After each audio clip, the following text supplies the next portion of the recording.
वहीं दूसरी तरफ बिहार की सियासी लड़ाई मुसहर बनाम गडेरिया पर आ गई है। बिहार के दो पूर्व मुख्यमंत्रियों के बीच जाति उकटने की होड़ मची है। केंद्रीय मंत्री जीतन राम मांझी ने लालू यादव को गडेरिया कहा तो बम के लालू ने भी मांझी के पुरखों की जाति उकट दी। पूछा, जीतन राम मांझी मुसहर हैं क्या? वो अपने पिताजी के बारे में कि उनके पिताजी किसके जन्मे हुए हैं, गनेरिया के जन्मे हुए हैं, तो गनेरिया हैं, वो यादव नहीं है। जीतन राम मांझी ने लालू यादव को गरेड़िया बताया। लालू यादव ने भी जैसे को तैसा वाले अंदाज में पूछ लिया, जीतन राम मांझी मुसहर हैं क्या? वो मुसहर है जी, वो मुसहर है क्या? लालू ने सवाल उठाया तो मांझी ने भी हाजिर जवाबी दिखाई। सोशल मीडिया एक्स पर केंद्रीय मंत्री ने पोस्ट किया, लिखा, हम मुसहर भुइया हैं, हमारे पिता मुसहर भुइया थे, हमारे दादा मुसहर भुइया थे, हमारे परदादा मुसहर भुइया थे, हमारा तो पूरा खानदान ही मुसहर भुइया है और हम तो गर्व से कहते हैं कि हम मुसहर भुइया हैं। बुधवार रात जब पत्रकारों ने लालू परिवार पर लगे आरोपों पर सवाल दागा तो मांझी ने तेजस्वी की डिग्री पर भी सवाल उठा दिया और उसी कड़ी में ये भी कह दिया कि लालू यादव नहीं गडेरिया है।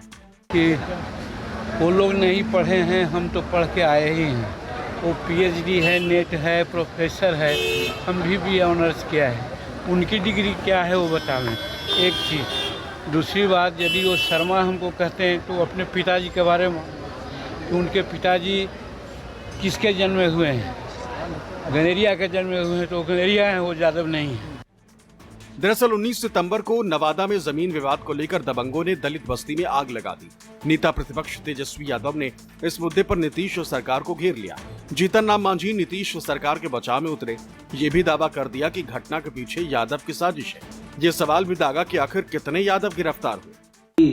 विरोधी दल के लोग और खास करके जो यादव समाज के लोग हैं, वे लोग जमीन के ये में एक आध दो दुसार जाति के लोगों को अपना पक्ष में कर करके उनको आगे बढ़ा करके यहाँ घटना का अंजाम दिया है, जिसका प्रमाण यह है कि पुलिस जब पकड़ा धरी किया है तो 12 को ज्यादा भी लोग पकड़े गए हैं। तो इससे साबित यही हो रहा है कि समूचे बिहार में वो लोग अभियान चला रहे हैं कि शेड्यूल कास्ट जी जमीन पर रह रहा है तो न रह रहा है तो सब जमीन को अपना कब्जा में लेकर के उसको अपना मकान बनाते हैं या बेचते हैं। बयान देने के बाद मांझी ने 19 सितंबर को ही सोशल मीडिया प्लेटफॉर्म एक्स पर एक पोस्ट भी किया, जिसमें उन्होंने लिखा, विपक्षी दलों के गुंडे हमारे घर दरवाजों को तोड़ सकते हैं पर हमारे लोगों का हौसला नहीं तोड़ सकते। घर जलाने वाले लोगों के संरक्षक लालू पाल गरेड़ी जी, आप राजनीति के लिए अपनी जाति छुपा सकते हैं पर हम नहीं। हम गर्व से कहते हैं हम मुसहर हैं। लालू जी में हिम्मत है तो वो भी कहकर दिखाएं कि हम गरेड़ी हैं। मांझी के पोस्ट से लालू परिवार गुस्से में आ गया। नेता विपक्ष तेजस्वी और राज्यसभा सांसद मीसा भारती ने मांझी पर जवाबी हमला बोला। इल्जाम ये कि जीतन राम मांझी और उनका बेटा आरएसएस स्कूल से पढ़े लिखे हैं, जो आरएसएस कहता है वही बोलते हैं। केंद्रीय मंत्री को मुख्यमंत्री से मिलना चाहिए, जिसने आग लगाई है उसे जेल भिजवाना चाहिए, लेकिन बिना तथ्यों के कुछ नहीं बोलना चाहिए। और यहीं से जाति को लेकर दो बड़े नेताओं की जुबानी जंग छिड़ गई। कैमरामैन रुचि के साथ सौरभ कुमार, पटना, न्यूज़ 24।